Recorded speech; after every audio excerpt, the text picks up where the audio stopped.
সবুজ ডালে ঝুলে আছে লাল টকটকে ড্রাগন ফল। সংগ্রহ করা হচ্ছে দেশের বিভিন্ন জেলায় পাঠানোর জন্য। হবিগঞ্জের চুনারুঘাটে ২৫০ শতকেরও বেশি জায়গা জুড়ে এই বাগান গড়ে তুলেছেন সৌদি আরব প্রবাসী জহুর আলী। প্রায় ৭,০০০ গাছ থেকে এবার ২৫ থেকে ৩০ টন ড্রাগন ফল উৎপাদন হবে বলে আশা বাগান সংশ্লিষ্টদের। আশা করে মনে গেলে ভালো হয়, দেশে মানুষের খাইতে পারলো, সস্তাতে পাইলো। আমরা বাগান করলে মানে আগে ৪০০-৫০০ টাকা কেজি ছিল, এখন মনে করেন ২০০ টাকা ১৫০ টাকা এভেলেবল পাওয়া যাইতেছে।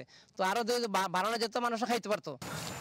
বছর জুড়ে বাগান পরিচর্যায় ব্যস্ত থাকেন শ্রমিকরা। কর্মসংস্থান হয় খুশি তারাও। এখন বর্তমানে ড্রাগন ১ কেজি আপনার ২০০ টাকা ২৫০ টাকা কেজি দরে আমরা তারা কিনতে পারতেছি। আমরা এখন মনে হয় ৬জন হামলায় দৈনিক কালকে ছিল ১০ লাখ ৫ লাখ হামলা হাম করতেছে দৈনিক কাজ করে।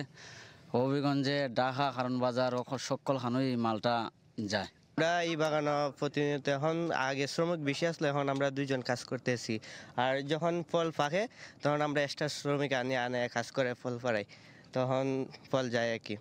বাগানে সৌরচালিত সেচ ব্যবস্থা প্রদান করা হয়েছে বলে জানায় কৃষি কর্মকর্তারা। বলছেন এ ধরনের উদ্যোগে অন্যদেরও উৎসাহিত করা হচ্ছে।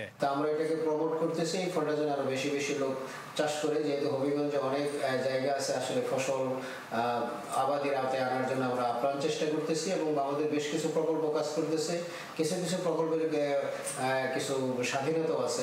ওই স্বাধীনতার আলোকে তারা হয়তো এক গ্রামের কর্মসূচি ড্রাগন ফ্রুটসে পরিবর্তিত করে আমরা বাগান করার চেষ্টা করতেছি আর কি।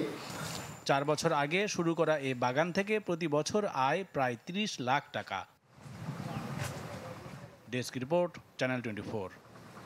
বসুন্ধরা ডায়াপেন্ট এখন আরো উন্নত। এই hot air through top sheet দ্রুত শোষণ করে সোনামণিকে দেয় কোমল অনুভূতি।